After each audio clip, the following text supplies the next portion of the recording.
दोस्तों, साथियों, जैसा कि आप सभी जानते हैं कि कल के वीडियो में हम लोगों ने पढ़ा था गति क्या है, विराम क्या है, विस्थापन क्या है, दूरी क्या है, दूरी कैसी राशि है, भौतिक राशि है या अदिश राशि है, चाल क्या है, चाल अदिश राशि है या भौतिक राशि है, त्वरण क्या है, अदिश राशि है या भौतिक राशि है। हम लोगों ने एक और भी बहुत ही बढ़िया चीज़ पढ़ा था, वो था औसत चाल, एवरेज स्पीड। जब वस्तु भिन्न भिन्न चाल से समान दूरी तय करती है तो उसके लिए औसत चाल क्या होती है। जब वस्तु भिन्न भिन्न चालों से समान समय तक चलती है तो उसके लिए औसत चाल क्या होती है। त्वरण का एसआई मात्रक क्या होता है, ये सब हम लोग पढ़ चुके थे। तो आज का जो टॉपिक है उसको बगैर किसी देरी के सीधे शुरू करते हैं। तो देखिए, आज का जो सबसे पहला क्वेश्चन है वो आपके स्क्रीन पे सामने आ गया होगा, और वो है, यदि वस्तु के वेग में बराबर समयांतरालों में बराबर परिवर्तन हो रहा है तो उसका त्वरण कहलाता है। वस्तु के वेग में बराबर समयांतराल में बराबर परिवर्तन हो रहा है तो क्या कहलाएगा, कैसा त्वरण कहलाएगा, एक समान त्वरण कहलाएगा। वस्तु के वेग में बराबर समयांतराल, बराबर समय में बराबर परिवर्तन हो रहा है तो एक समान कहलाएगा, एक समान त्वरण कहलाएगा। नेक्स्ट क्वेश्चन देखिए,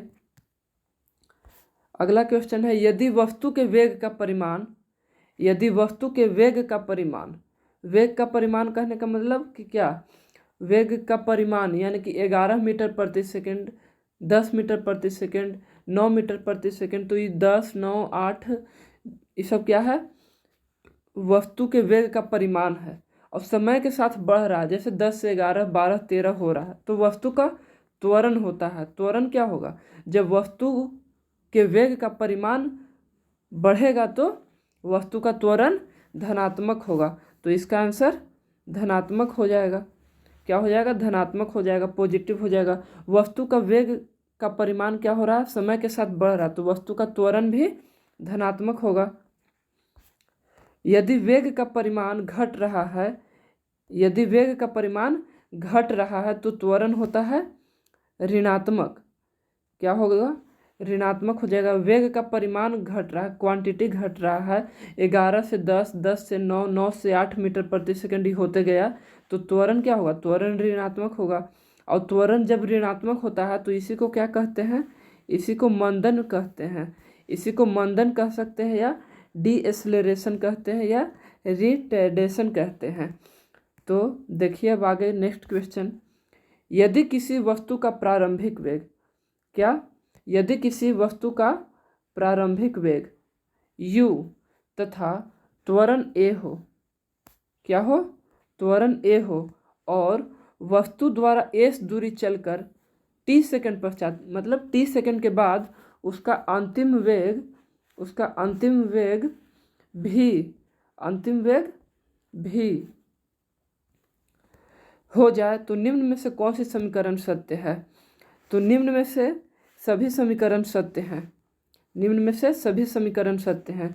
कौन कौन सत्य है, कौन कौन सत्य है, तो v बराबर u प्लस ए टी, ये क्या है, सत्य है। v बराबर u प्लस ए टी, ये क्या है, सत्य है। v स्क्वायर बराबर, v स्क्वायर बराबर u स्क्वायर प्लस 2as, ये भी सही है। v स्क्वायर बराबर u स्क्वायर प्लस 2as, ये भी सही है। एस एन बराबर u plus half a 2n-1, ये भी सही है। एस बराबर u t plus half a t square, ये भी सही है। v बराबर क्या होता है, तो v यहाँ पर अंतिम वेग है, u प्रारंभिक वेग है और a त्वरण है, a है त्वरण। और एसन क्या है यहाँ पर, तो एसन है वस्तु द्वारा nवें सेकंड में तय की गई दूरी। एसन क्या है, वस्तु द्वारा nवें सेकंड में तय की गई दूरी है। एक बार फिर से समझ लीजिए क्या क्वेश्चन कह रहा है कि यदि किसी वस्तु का प्रारंभिक वेग, कोई वस्तु है, चल रहा है, शुरू किया है चलने के लिए, तो शुरू करेगा चलने के लिए तो प्रारंभिक वेग उसका u होता है, मान लीजिए 0 हो सकता है, तथा त्वरण a हो, त्वरण a हो, और वस्तु द्वारा एस दूरी चलकर, मान लीजिए 10 मीटर चल लिया, उसके बाद 5 सेकंड के पश्चात उसका अंतिम वेग क्या हो जाता है, 5 मीटर या 10 मीटर चल लिया, उसके बाद कह रहा है कि अंतिम वेग उसका क्या हो जा रहा है, मान लीजिए घट गया या बढ़ गया। जीरो से अगर शुरू होगा, प्रारंभिक वेग अगर जीरो होगा, प्रारंभिक वेग अगर मान लीजिए जीरो होगा और ए मान लीजिए कुछ है, प्रारंभिक वेग ए है, प्रारंभिक वेग यू है और त्वरण ए हो, तो त्वरण कुछ ना कुछ ज़्यादा ही रहेगा, जीरो से कुछ ज़्यादा ही मानना पड़ेगा। मान लीजिए 5 मीटर पर सेकंड स्क्वायर ए हम मान लेते हैं, और वस्तु द्वारा एस दूरी चलकर, मान लीजिए 10 मीटर चल के और टी सेकंड पश्चात 10 मीटर चल लिया, उसके बाद 5 सेकंड के पश्चात उसका अंतिम वेग भी हो जाता है, तब ये सब जितना फॉर्मूला है ये सब के सब सही है, ये भी सही है, और वी स्क्वायर बराबर यू स्क्वायर प्लस 2a भी ठीक है, और एस एन बराबर u plus half a 2n-1, s बराबर u t plus half a t square, ये सब के सब सही है। यहाँ पर भी अंतिम वेग है, यू प्रारंभिक वेग है, ए त्वरण है, एस एन बराबर वस्तु द्वारा nवें सेकंड में तय की गई दूरी है। अब कह रहा है, क्या कह रहा है, नेक्स्ट क्वेश्चन जरा देखिए। एक हम लोग इस पे क्या करते हैं, फॉर्मूला, इस जो फॉर्मूला है इसका प्रयोग करके एक न्यूमेरिकल बना लेंगे, तो हमारा जो कॉन्सेप्ट है वो क्लियर हो जाएगा।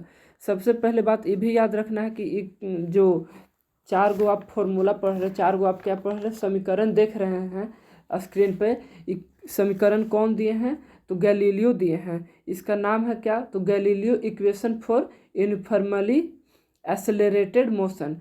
हिंदी में इसको क्या कहेंगे, तो एक समान त्वरित गति के लिए गैलीलियो के समीकरण, एक समान त्वरित गति के लिए गैलीलियो ने ये नियम दिया है। क्या क्या नियम दिया है, तो v बराबर u plus a t, v square बराबर u square plus 2a, s n बराबर u plus half a 2n-1, s बराबर u t plus half a t square. यहाँ एस एन है वस्तु द्वारा nवें सेकंड में तय की गई दूरी। अब देखिए वही जो फॉर्मूला हम लोग पीछे पढ़े उसी पे एक न्यूमेरिकल रिलेटेड है, इससे आपका कॉन्सेप्ट क्लियर हो जाएगा। कह रहा है कि विरामावस्था से राहुल अपनी साइकिल को चलाना शुरू करता है। विरामावस्था मतलब अभी उसका क्या है, यू, यानी कि प्रारंभिक वेग 0 है और 30 सेकंड में 6 मीटर प्रति सेकंड का वेग प्राप्त कर लेता है। शुरू करता है 1 सेकंड से शुरू करता है और 30वां सेकंड में उसका क्या हो जाता है, वेग 6 मीटर प्रति सेकंड हो जाता है। शुरू करता है साइकिल चलाने के लिए, तो यू क्या रहेगा, यू तो 0 ही होगा, 0 होगा, और 30 सेकंड में उसका जो वेग होता है 6 मीटर प्रति सेकंड हो जाता है। वह इस प्रकार से ब्रेक लगाता है कि साइकिल का वेग अगले 5 सेकंड में कम होकर 4 मीटर प्रति सेकंड हो जाता है। दोनों स्थितियों में साइकिल की त्वरण की गणना करें। दोनों स्थिति में साइकिल की त्वरण की गणना करना है। तो पहला स्थिति में देखिए क्या, विरामावस्था से राहुल चलता है तो यू 0 हो जाएगा, और चलने के बाद 6 मीटर प्रति सेकंड का वेग प्राप्त कर लेता है, तो v बराबर 6 मीटर पर सेकंड हो जाएगा, यानी कि अंतिम वेग उसका 6 मीटर प्रति सेकंड हो गया। और कितना सेकंड में वो 6 मीटर प्रति सेकंड का वेग प्राप्त किया, 30 सेकंड में, तो 30 सेकंड क्या हो गया, टाइम हो गया। अब a बराबर हमको निकालना है, बोल रहे ना कि दोनों स्थिति में साइकिल के त्वरण की गणना कीजिए, वो पहला स्थिति में और एगो दूसरा स्थिति में। पहला स्थिति में a निकालना है, तो a बराबर हमको तो फॉर्मूला नहीं मालूम है, लेकिन हमको v दिया है 6 मीटर पर सेकंड, और v बराबर हम लोग जानते हैं, v बराबर हम लोग जानते हैं, क्या जानते हैं कि v बराबर होता है u प्लस ए टी। ये तो हम लोग जानते हैं कि v बराबर होता है u प्लस ए टी।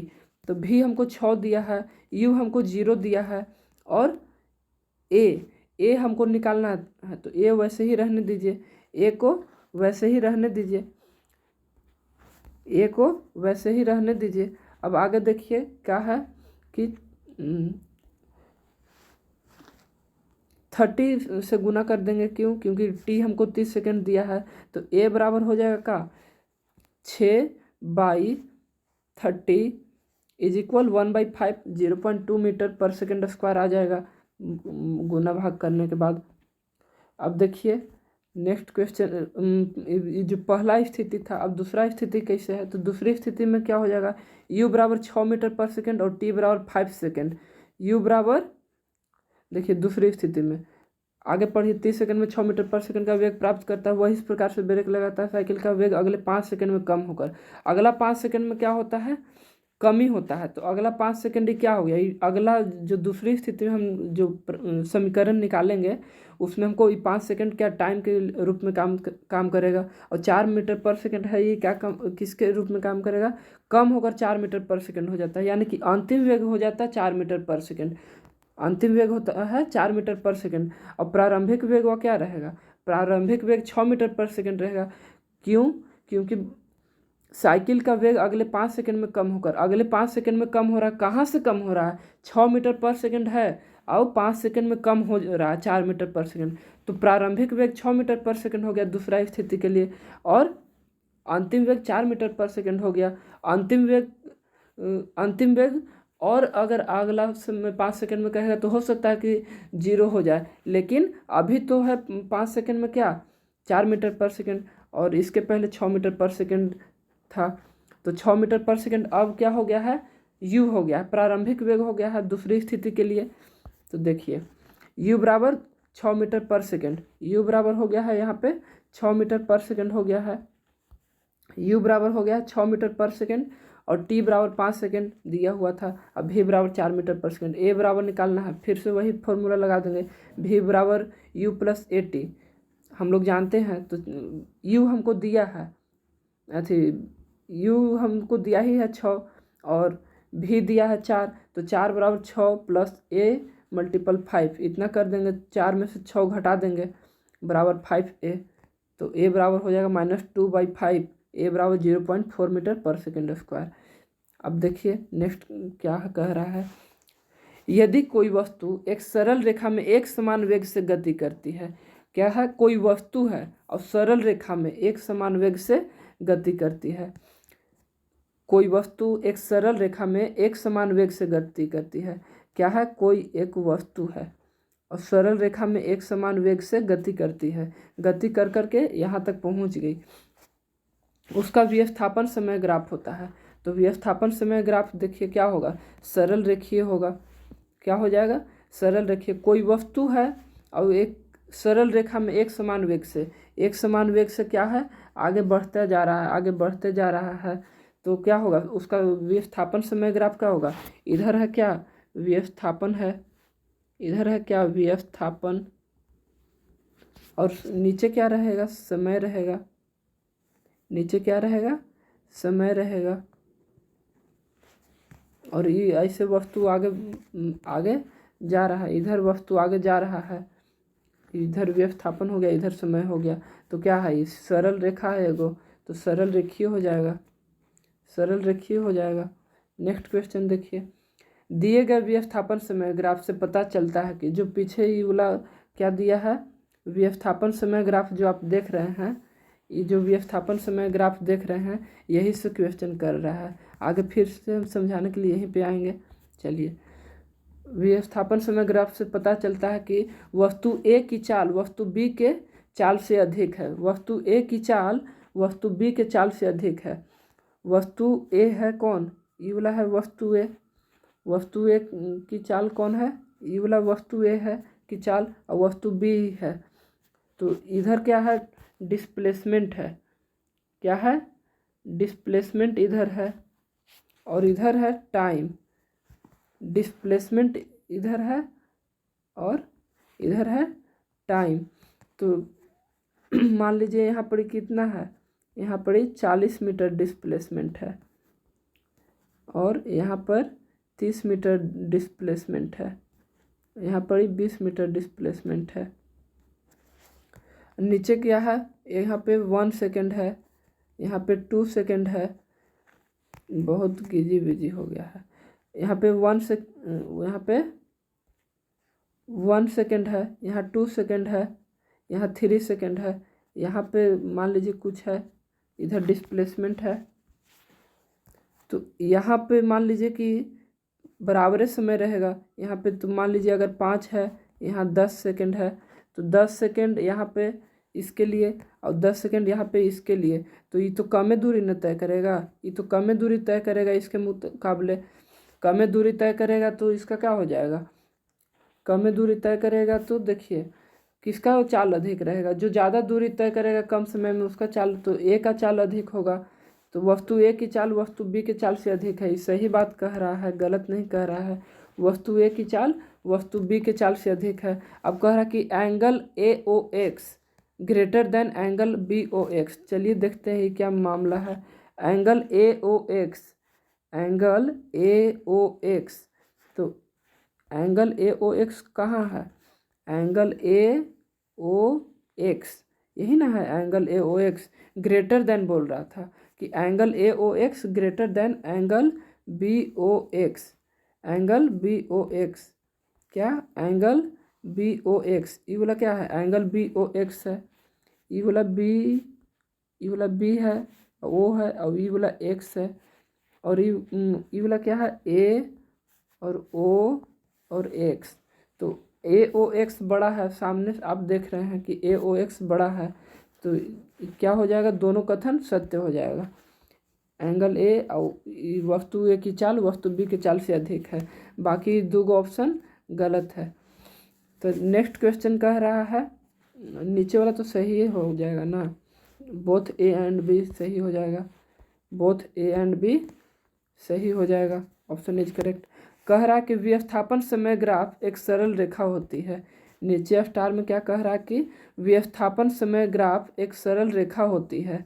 एक सरल रेखा होती है, विस्थापन समय ग्राफ का होता है, एक सरल रेखा होती है जिसकी प्रवणता कहने का क्या मतलब है कि मतलब कोणवा। प्रवणता कहने का मतलब कि कोण, स्लोप, ये क्या है? प्रवणता यही है और कुछ नहीं है, यही क्या है? प्रवणता है। प्रवणता कोणवे के बोलते हैं, अर्थात ढाल उस वस्तु की चाल बताती है, अधिक होने पर उसकी चाल भी अधिक होती है। अभी हम लोग देखें क्या कि यहाँ से यहाँ तक क्या है? ए ओ एक्स है, यहाँ से यहाँ तक ए ओ एक्स है। तो ए का चाल क्या था? ए का चाल ग्रेटर था बी के चाल से। अब क्यों हो गया? क्योंकि A O X is greater than B O X. A O X क्या है? ये मान लीजिए होगा 80 डिग्री, तो नीचे वाला कितना रहेगा? 60 डिग्री रहेगा, देखने से पता चल रहा है। तो जिसकी प्रवणता यानी कि जिसकी कोण, जिसकी ढाल अधिक होगी उसकी चाल भी अधिक होगी। ये कौन बताता है? विस्थापन समय ग्राफ बताता है, विस्थापन समय ग्राफ बताता है। ए ओ एक्स बड़ा है किससे? बी ओ एक्स से, तो चाल भी अधिक होगी ए ओ एक्स की। चलिए नेक्स्ट क्वेश्चन देखिए, अब छोड़िए। इसको समझने के लिए हम एगो घर पे बनाए थे, उसको भी थोड़ा देख लीजिए फोटो। कहा कह रहा है कि दिए गए विस्थापन समय ग्राफ से पता चलता है कि वस्तु ए की चाल वस्तु बी के चाल से अधिक है। वस्तु ए की चाल वस्तु बी के चाल से अधिक है। वस्तु ए की चाल वस्तु बी के चाल से अधिक है, तो ये सही है। और कोण ए ओ बी ग्रेटर देन कोण ए ओ बी, अच्छा ए ओ एक्स होगा वहाँ पर, ए ओ एक्स होगा यहाँ पर, इसीलिए इसे किया है ए ओ एक्स क्या है? ग्रेटर है, ए ओ एक्स ग्रेटर है बी ओ एक्स से। ए ओ एक्स क्या है? ग्रेटर है बी ओ एक्स से। कोण ए ओ एक्स ग्रेटर देन कोण बी ओ एक्स, ये ठीक है, ये दोनों सही हो जाएगा। वो कह रहा है कि विस्थापन समय ग्राफ एक सरल रेखा होती है। विस्थापन समय ग्राफ क्या होती है? एक सरल रेखा होती है। विस्थापन समय ग्राफ एक सरल रेखा होती है जिसकी प्रवणता यानी कि ढाल उस वस्तु की चाल बतलाती है। इसकी प्रवणता क्या बतलाती है? प्रवणता बताती है वस्तु की चाल बतलाती है। जैसे ए ओ एक्स बड़ा है तो ए की चाल अधिक होगी बी के चाल से, यही बात कह रहा है और कुछ नहीं कह रहा है। तो जय हिंद जय भारत, आज के लिए इतना ही। मिलेंगे कल इसके आगे और भी बहुत ही अच्छे अच्छे क्वेश्चंस के साथ। तब तक के लिए जय हिंद जय भारत, अपना ख्याल रखिएगा।